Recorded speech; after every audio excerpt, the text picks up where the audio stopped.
Hey, Jody, how are you doing today? Hey, I'm good, Cheryl. How are you? I'm doing pretty good. I was out in the woods today and I was thinking about something that probably a lot of us don't give a lot of thought about, and that was my water and my hydration. Yeah, I know, right? Right, right. Yeah, it seems to be an afterthought for people, and that don't realize how important water is for our body. Yeah. And so I was out there and I was like walking around thinking how dry everything is. And then that would be a change in the groundwater. And I get kind of really, really complex on that. And I think for myself, the reason I'm so intrigued about water is I live on a well. Okay. And, I've had my well dry up in the summertime. So I'm always looking for water. And one of the things about having living on a well is I've learned to have to learn how to treat it, to test it, to check it out to make sure it's safe, and there's a lot to water that I never knew before. So what kinds of things do you do to treat it, to check it, and why do you do that? Why don't you just drink it straight out of the well? Well, okay, so my one well is only 30 feet deep. So in the temperature changes, that changes the way my water is. I have free range animals, so I got to be cautious about fecal matter getting into my water supply. There's a natural chloroform or bacteria that forms in our water if it's lying stagnant. I live in British Columbia, so we have earthquakes here, and a shift in the land, little minor earthquake will change my water. Like it's just crazy. So we got ourselves a really good filtration system, but I still like to get my water tested to make sure that everything is going to be okay. Yeah. Okay. It's interesting. Interesting. Yeah. So that being different from, I live in the city in the Midwest of the US and don't have a well, and our water is very chemical treated. So, that's super important for people to know that their water coming out of their tap is got a lot of chemicals in it. A lot of chemicals. Yeah. What kind of chemicals do you know that you treat it with? You know, for sure, a lot of chlorine. Yeah. And they decided decades ago that it was a good idea to add fluoride to our water. So for me, those are the two biggest ones. Other ones we can measure. There's arsenic, there's all kinds of bad, not only that, when they treat our water, some things still get through, right? So, they find weird things like antibiotic resistance can be actually come through the water because, well, you talked about fecal matter. That's what reminded me of that. Being a microbiologist, that totally intrigues me. But we can get antibiotic resistance from our tap water because the antibiotics that what come through us, through that we're flushing through, that the animals are flushing through, goes into the groundwater supply and to the water treatment plant. So yeah, when you said that, talked about the manure from the livestock, they're got to clean all that out. And so they use a lot of chlorides. Yeah. That it's funny because you're a microbiologist. I was a nurse and I worked on a surgical floor. And one of the things I learned from a patient who was going through cancer treatment was, and actually not just cancer patients, but people with kidney disease, that there were certain drugs that were reuptaked into as well into the water system that doesn't get killed with the natural way of killing it. And I'm like, oh my gosh, that's kind of scary when you think about all the people peeing and Right. then going back Absolutely. into the water drinking system. Absolutely. You look at those black box labeled for chemo, all that stuff when they're peeing is going in into the water supply. Yeah, Yeah. yeah. So that's kind of scary. And that's, that could be super deep for someone who's not in the medical industry like we are. Right. But the other thing is that people who, a lot of us drink coffee. I found out by talking to somebody in the woods one day that there was actually caffeine that goes into the water system too that can't be broken down. So then it reattaches itself. And it's like this microorganism that just really finds itself and gets brought back in. So people may not be even realizing they're ingesting caffeine. Like Right. all of these things Right. blow my mind. Exactly. Exactly. Yes. So that kind of brought me to a point. Hopefully I'm not going to go off topic, but you're obviously, some people think as long as it's a liquid that I'm drinking, caffeine, our coffee, our tea, our electrolyte drinks, our bottled water, carbonated water, that counts as water for our body, which we know it doesn't. And I'll backtrack again, is one of the things that I try to educate people on is, I had a plant the other day that was dying. Okay, what do you do when your plant's dying? You, does it need water? Does it need sunlight? Does it need nutrients? We know Yeah. immediately when we look at our plants, oh my gosh, they're unhealthy. But our bodies, we don't think about that for our bodies, that we need water and we need sunlight and we need nutrients. Yeah. Yeah. Water's You- not coffee, tea, yeah. yeah. I start my day with water, a little bit of love, but I'm going to be perfectly honest. My scanner that you and I share tells me my hydration levels all the time. Absolutely. Right. And I guess, we can be scary about water or anything like that, but our body's made of water. So it's something to think about. Absolutely. I think, what we have up, our body is like up to 70% water, and our lymph is up to 95% water. So water's super vital to our living, to every at the cellular level. Yeah, I was just gonna say, what's the cell connected into? It's water. Like, Exactly. it's a saline, which is water, basically salt water that's got the right electrolytes in it, which are, sometimes lacking from in the water that we drink. So Absolutely. water is a subject that we should be kind of thinking about. You told me a statistic the other day that just scared the heck out of me and got me thinking about the state you live in and what number they are in. Absolutely. So I live in Iowa in the US, and I just read two articles in our Des Moines Register, that's the local paper, that ranked Iowa number two, second highest in the US in cancer. Scary, scary, and so people are, what do I do? What can I do? So bringing in, first of all, a clean water source, super important, super important. I think another statistic is, and you've probably heard this, we can go 3 minutes without oxygen, 3 days without water, and like 3 weeks or 3 months without food or something. We can only go 3 days without water. And that's, not if we're in the desert, that we're not going to last 3 days. But 3 days without water, that's how important water is Yeah. to our body. And again, it can't just be a liquid, it has to be water. Yeah.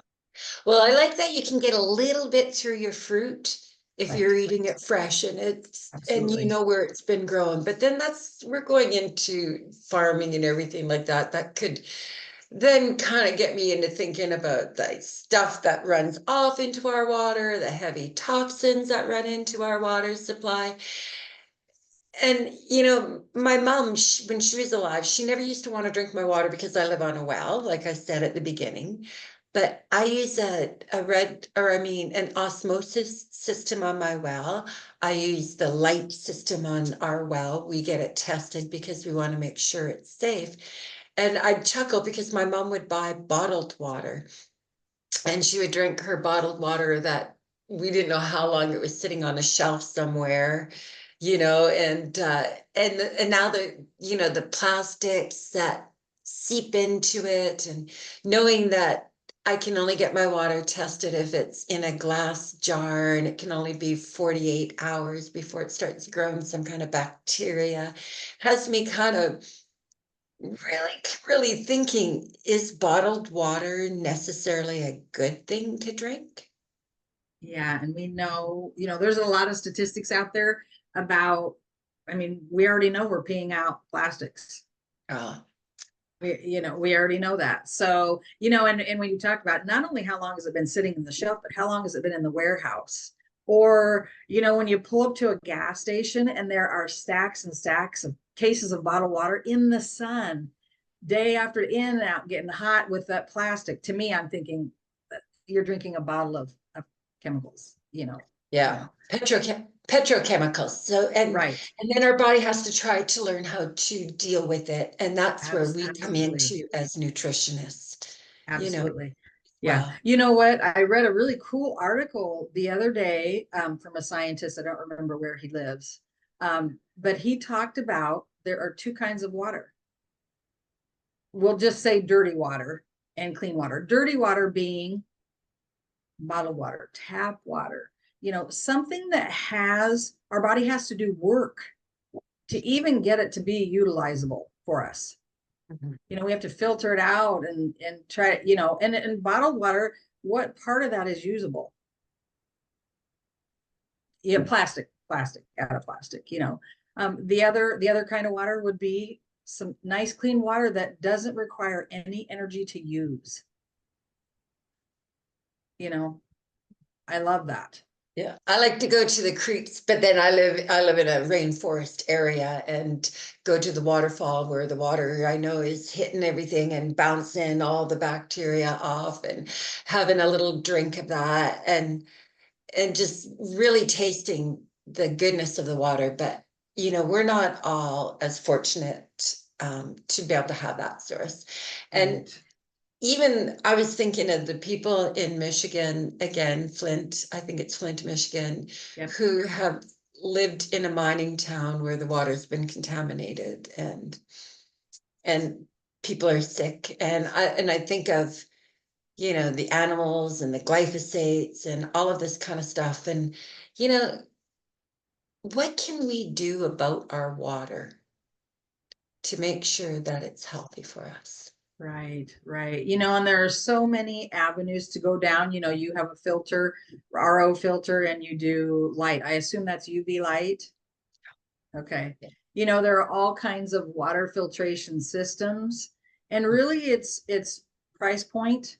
It is our health, but we don't want to go into a huge amount of debt, but we do need to have clean water. And really, Cheryl, that's not only what we drink, but that's what we're showering in, we're bathing in, we're washing our hands in, we're doing the dishes in.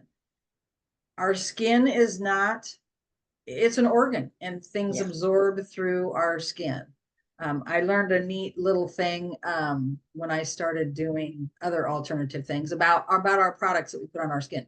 Something put on your skin gets in every cell in our body within 20 minutes. 20 minutes. So think of that, of whatever you put on when you're in the shower, and when we take a hot shower and our pores are wide open for it. I just think all these chemicals, I'm kind of weird like that. All these chemicals are running into my body if I don't have a good filter. And maybe after this we can put some links in about like that shower water filters, what you use. I have a water filtration.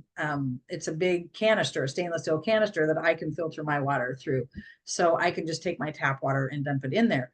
That may not be work for everyone. We might need to just go get a Brita pitcher, something more economical. That's going to be better then, because we talked about that. We really just want to do better. Right.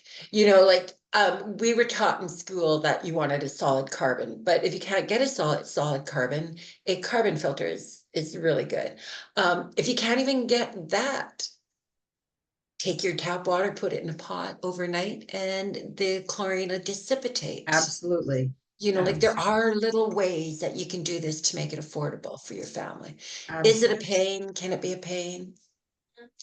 Yeah, but you know what? So is getting sick, and so is right. not being able to flush our system out the way we need it to be, you know. Right, right, absolutely. And that's the whole thing is, I have this picture in my head is like, back to the two types of water, you wouldn't drink water out of your fish tank You know, or out of a pond in Iowa. You wouldn't go drink water out of that. Why? right? I mean, You for know? so many reasons. It was absolutely, but that's what I think of when I think of clean water and dirty water. I go right to that, fish tank. It's like, ooh, that's a lot of work for your body. And really at that point, it's a toxin to you. It's your body has to work so hard to clean it. There's probably not anything that's usable after that. Yeah. Absolutely. Yeah. So that's pretty heavy, isn't it? Very heavy. Yeah. Very heavy. Yeah. And so people wonder, it's super important. It's like one of the number one important things is we have to have clean water. And again, I go to that fish tank. We got to have clean water. Our body just can't keep existing. We're miraculous, and we can function for decades. And but those later years, Yeah. we start struggling. We start struggling when we shouldn't really have to. And I shouldn't Yeah. even say in the later years. It's accumulative. We in the U.S. we have metabolic syndrome. We have a lot of diabetes, hypertension, high cholesterol. And people aren't drinking water. You know, I somebody told me a good comparison was taking a piece of meat, a steak, and making it into jerky. And over time, when you take all the water out of that protein muscle, that's like this hard, rigid Absolutely. muscle. And with saying that, my dad, who is a very poor water drinker, at the age of 89, his muscles were so tight that it actually pulled and broke his hip Wow. because it was so tight. Like, I was just, Isn't that you crazy? gotta start drinking water, Right. man. Right. I love that analogy. Hopefully that will stick in people's head. Just think of a piece of beef jerky. And we've got to rehydrate that. And how would you rehydrate a piece of beef jerky? Just put it in water. Put it in water. Exactly. Exactly. Yes. Yeah, Yes. so yeah. Yeah. Yeah. The other fun thing I ran across the other day talked about for why our body needs water is, so people are dealing with weight loss. They want to lose weight, can't figure out why I can't lose weight. And they limit everything they put into their body, including water, because they don't want to hop on the scale, after they've filled their body with water. But the definition of a calorie, right? It's a unit of energy. Mm, Okay. So it's the amount of heat. I'm going to read this. The amount of heat needed to raise the temperature of a liter of water by 1 degree. Heat. So what do you think if you put a dry pan on the stove and turn the stove on? Right. So again, like when we don't have water in our body, when we're dehydrated, we shut down. Metabolism, everything slows down because it needs water. It's getting too hot. We're trying to burn calories. It's getting too hot. yeah. That's a really good point because I don't think a lot of people recognize that. And how Yeah. many times do you go pee during the day? Like you're getting rid of the Right. fluids out of your system. And if you're not peeing 4 or 5 times a day, are your kidneys flushing? Like Right. there's so much to it. You know, Yeah. yeah. Can you go into that a little bit more? Because I hear a lot from people in general, but really older people. I don't want to have to keep getting up and going to the bathroom. So I don't want to drink. I don't want to drink any water.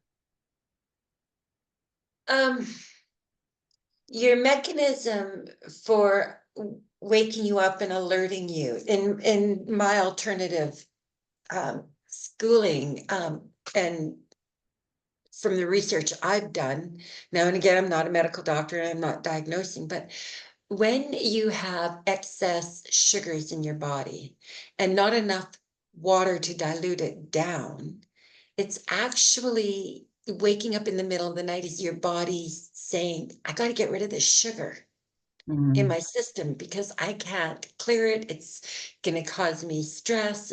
I just need to get rid of it. So your body wakes you up and says, hey, I got to get rid of something. But if you drink sufficient water during the day and you're actively moving around, you're moving your lymph and everything, and you shouldn't have to wake up in the middle of the night. right, right. Well, and I also think back to that piece of beef jerky. Because if we're holding that beef jerky and we're just dumping water on it, it's going to run off. Yeah. It's not getting to where it needs to go. Yeah. Right. And and that's within, again, every cell in our lymph, if in our fascia muscle, in our mucosa membranes, in our blood, like we just like there's water everywhere in our Everywhere. brains. Could you imagine? So one of, they've got a long list of symptoms like headaches, indigestion, constipation, um, oh man, aches and pains. I could go on to the list of symptoms that happen when we don't have sufficient water in our body. And a lot of people will run off and get these symptoms checked because it's a chronic headache or it's a chronic muscle pain when they haven't connected the dots yet that maybe it's not having sufficient water. Right, right. And not only water, but we talk about like the minerals. Yeah. We need the minerals, right? Mhm. Yes, Yeah. and so to me, minerals are like the mortar. That's what kind of attaches that water to it, gets it into the cell. Mhm. So minerals would be another one. And I love that we have a great mineral product called gold, right? Yeah. So, I take my gold every day. And I do drink clean water, but I still allow, through life, through our environment, the air we breathe, we are still exposed to lots of things. If we don't have a good mineral level, that's a whole nother issue. But yes, the water, when we keep getting hydration on our scans, Yeah. and we drink a lot of water, we need to go then and look at our minerals. Yeah. And we have like, are we absorbing it? Is it getting in there? Right. And minerals, when you're talking minerals, it's not just electrolytes like potassium and calcium and magnesium. These are some of the trace minerals that are becoming depleted in our soils. So, Right. yeah, And you talked about drinking from the stream and it banging on the rocks. It's picking up minerals. yeah, yeah. Natural. I mean, that would be so amazing. I would love to go to a stream and be able to drink out of it. Feel like I could. That would be awesome. Yeah. As we get more and more populated, we're losing the opportunity. It gets further and further. And even though I live in a rainforest, my creeks are dry because we are using a lot of water and that changes everything. And there's some places that are actually even going into the primal water system, which is like the old water. And then some are going into the aquifers, which are from the last ice age of water. I hear that they're doing that. That's happening in California to support the almond industry. And so like there's a Wow. lot of things about water, but let's go back to gold. Like you tell me a little bit about what that product is. Gold it's a combination of humic and fulvic acid. And so, and our product does have a strong taste, but it's minerals, and that's just one of the supplements that we have that can help kind of bridge that gap when we are dehydrated. It is those minerals and trace minerals that our body needs, from a natural third party tested source. So third party tested, great. I'm sure you send your water to a third party testing. Oh, yeah, Right, right, absolutely. I'm a skeptic to a lot of things, so I want to research certain things and, you know, exactly. Right, exactly. And so I can tell when I miss a day of taking my Fulvic because life gets in the way. yeah. But I can tell because I can tell I'm a little dehydrated. I'm thirsty and I'm like, I'm drinking the same amount of water, but maybe I didn't do my Fulvic that day. But that does help. That does help. All of a sudden I'll get a headache and I'm like, why am I getting a headache? It's the minerals. You know, Sometimes it's such a delicate balance. Yeah. And everything in that is, and so it's a good way to start recognizing in your own body what is Right, fitting and what isn't, like right. we're all a little bit different. We've all got different environmental stressors on us, and we've got, other things going on that we need the support. One of the Right. things that I like about the fulvic humic minerals, which was um, is that when you have a molecule that's holding on to and releasing a bunch of different small trace minerals, it's leaving a space to pick up free radicals. So you're actually doing something good for your body at the same time by helping your body take away the oxidative stress, Right. which we know has a lot to do with aging or the aging Absolutely. cell, right? Right. Right. And that's a good, thing that when we're taking that fulvic, first of all, that it helps get another thing that helps get that water in the cell. And in the cell, we got a lot of garbage in there. Yeah, And so it helps push all that stuff out. yeah. So then if we've got enough, if we're drinking enough water and have a sufficient water supply, that's going to get into our lymph, and our lymph's job is to kind of get rid of all that, filter and get rid of all that so that we can pee it out. Yeah, Yeah. that's right. And then our body's starting to feel healthier. Yeah. Yes. Awesome. Absolutely. Absolutely. Yeah. Well, Yeah. Thank you. yeah, thank you. It's like just knowing the importance and knowing that we can do a little bit better that's not Right. expensive, but Right. the awareness. It's always about awareness. And Absolutely. I think when you know better, you can start to You do do better. better. Absolutely. One other little thing before we go is, people, we're going to acquire people on this journey with us from all walks of life. For us, we know the main statistic for how much water you should drink is half your body weight in ounces, but not everybody knows that. So that's a goal to shoot for. Half of your body weight in ounces. So if you weigh 150 pounds, 75 ounces of water every day. And that's just plain water. That doesn't include your coffees, your teas. That's not bottled carbonated water or flavored waters that you buy at the store. That is nice filtered water, just water that doesn't take our body any energy to, it just comes in and it makes it smile. Yeah. Well, let's not forget that water is H2O. So that's hydrogen and oxygen. And when we're taking in a carbohydrate, there is a oxygen component there, and that feeds. I can go right into how the Yeah. cell works with Yeah. mitochondria and everything like that. But we need to be able to get rid of again,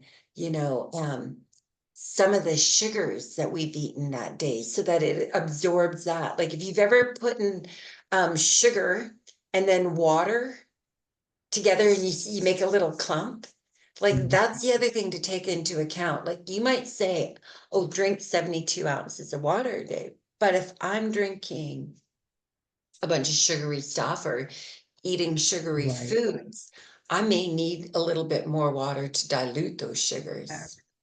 Absolutely. Same for caffeine.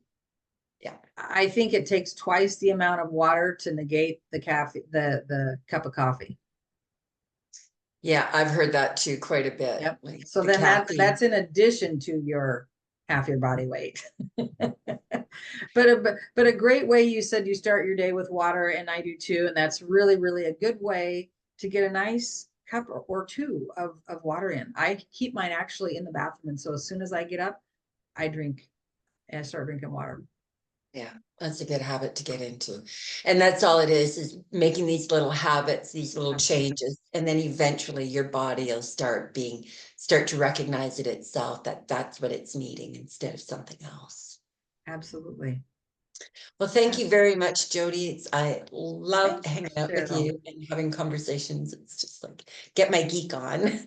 Absolutely. Love it. Love it. And I'm glad that we're going to have all these people that we're going to be blessing with these tools to help change their life. Yeah.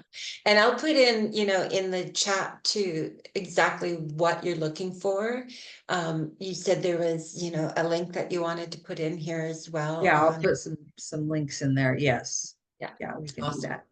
Okay. Okay. All Thanks, right. Thank Jody. you. I'll Thank talk you. to you soon. Okay. Bye.